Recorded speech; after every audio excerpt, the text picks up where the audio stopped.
happened there. I realized that I really need to thank them for my genes. What does that mean? Yeah, check it out. And you can see where I get my hair from, or where Mom has passed her hair on to. But they've always been so supportive of Lori and me and all our interests. When they brought us up, if they had an opinion on something, they gave it and they left it alone. If we screwed up, they punished us, but we moved on from there. You know, they gave us great freedom to be kids while teaching us great lessons and the difference between right and wrong. A story that I still tell nowadays. When I was really young, we still lived in Emmitsburg, so I had to be 5 or 6 years old. I wanted to skateboard really badly. And Mom and Dad were like, okay, you're gonna earn it.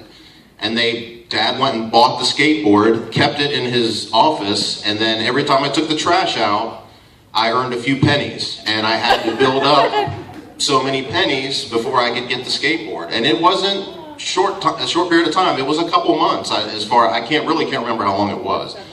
But it seemed, you know, to a little 5 or 6 year old, it was like a year.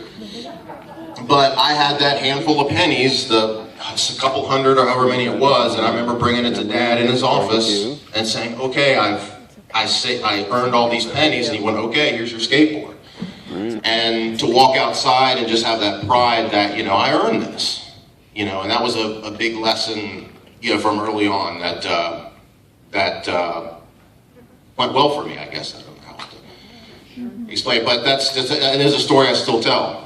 That, you know, just a way to teach responsibility and just that pride and ownership, and not just being given things, you know, oh, I want that, and, you know, Mom and Dad weren't like that. We certainly got tons of gifts at Christmas, birthdays, and that sort of thing, but, you know, you didn't just walk in the store and go, oh, I want that, and Mom and Dad would give it to you. That wasn't in my, you know, the way we were brought up. You know, you got stuff when you earned them, and, you know, on holidays and that sort of thing. So they tended to be frugal.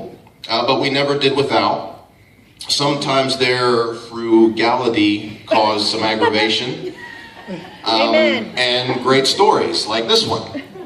Mom had a waffle iron that over time started losing its non-stick qualities, and she refused to let it go. And they would stick and peel apart when she would try to open the waffle maker, and every time we'd have waffles, she would try some other method to get them to not stick. And Lori and I would be sitting there at the counter, and we'd watch Mom over there in the corner as she's starting to open it up. And I just remember one of the last times it just completely stuck to the top and bottom, and she ripped it open and went, damn it, and threw the spatula to the counter. And I remember Lori going, it's all right, Mom, I like them in pieces. And Jeanne says, well, that's the way you're gonna get them. So she slid over this paper plate with chunks of waffles in a pile, and we would scoop them onto our plate and put syrup on them and eat them with a spoon, and we liked it. But I get that, ask my wife, I have that quality as well. No, I think I can still fix it. I think I can still use this. And she's like, just throw it away. And I'm like, no, I think I can fix it. But Mom was always there, keeping the house running smooth, keeping us fed, keeping us kids moving forward with whatever we had to do. Something that, again, another story that pops in my mind is when you're kids and you're getting ready for school, when you're eating your cereal at the counter, we'd have cartoons on the small kitchen TV, and Lori and I would tend, as kids do, you're eating and you just start slowing down until you're just staring at the TV. And Mom would go, eat! And we would wake up and we're just eating, and then we start, eat! So that still reverberates in my mind every once in a while. My mind will just go, eat! But seriously, she didn't simply just show up for PTA meetings, my band concerts, and Lori's dance recitals. She always volunteered to help and often led trips and fundraisers and such.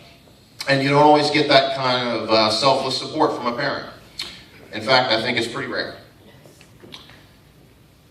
So Mom was and still is a fantastic mother. Thank you.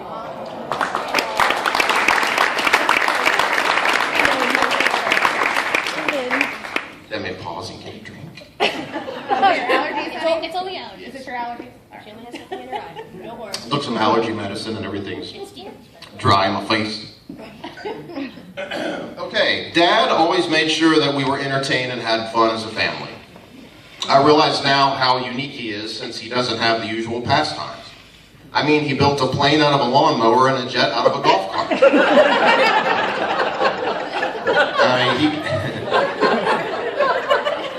He got a video camera as soon as they came out, and he directed us in homemade videos and commercials that we still rewatch today.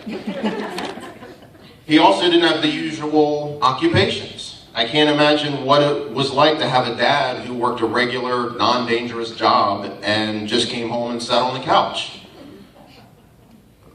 He managed to be a great dad while supporting the communities in 2 counties by being a police officer in one county and a fireman in another county, and still find time for his hobbies. I remember I did get to go to work with him at Baltimore County Police one time, and the beginning of the shift, we went straight to Dunkin' Donuts. And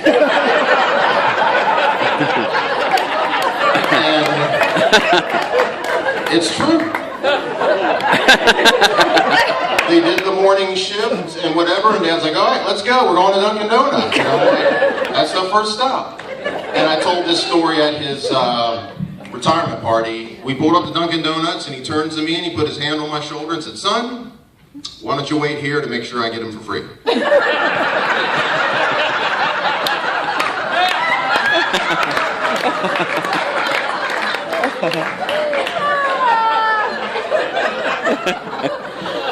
There's so many things about my childhood that were more special than I realized. I didn't know what it was like to go to someone else's home for Thanksgiving because my mom always hosted at our house. Christmas was always great. I'm so appreciative of how hard they worked to make sure we had great holidays. Another funny story is the fact that, when I got a little older and we learned what Santa Claus was really all about, I actually continued to believe in the Tooth Fairy much, much later. When Lori and when Dad would work shift work, if he was working night shift for the police force, sometimes Lori and I would crash in Mom's bed, when we were, still lived in Emmitsburg, and they had a TV back there, it was the only extra TV. And one night Dad came back, Lori and I were goofing off, watching TV, the light was on, I had a tooth had come out, I put it under my pillow, Dad had stopped by, said goodbye, he left for work, Lori and I are goofing off, playing around, and then I'm like, hey, wait, let me stop and make sure the tooth is still under my pillow, and I pulled the pillow up, and the money was already there. And again, the light was on in the room, we had not gone to bed yet, so for years, I'm at school telling my friends, well, no, it's really real. It's really real. No, Santa Claus, yeah, but no, the Tooth Fairy's really real. For years, I'm like in middle school, no, it's really real. This is what happened.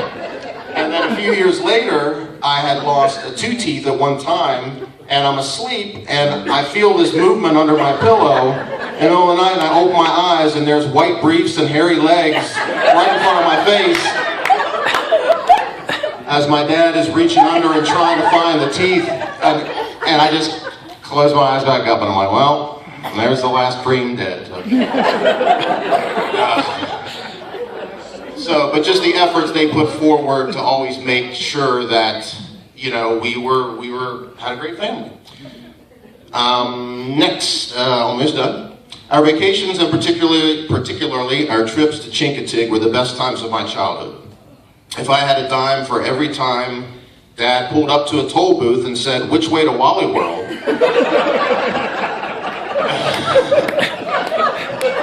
I'd have a lot of dimes. Because we would just sit back there and roll our eyes, but again, I wouldn't trade it for the world, because, to have, a dad like that was always trying to make us have fun, even though we would roll our eyes and go, come on, Dad, but now I realize now, it's like, hey, that was pretty special.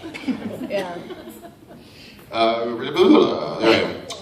They are such a great team that provided us kids with such a happy childhood. What a winning combination. I learned to be a good person from both of them. I learned to respect authority, even when it was Dad walking down the hall in his briefs and t-shirt with a fly swatter to spank me because I was being noisy instead of sleeping. Like Clint Eastwood, he'd be walking down the hallway in his briefs and a t-shirt and whack us with the fly swatter. But I'm most proud that they raised us so well so they don't have to worry about us.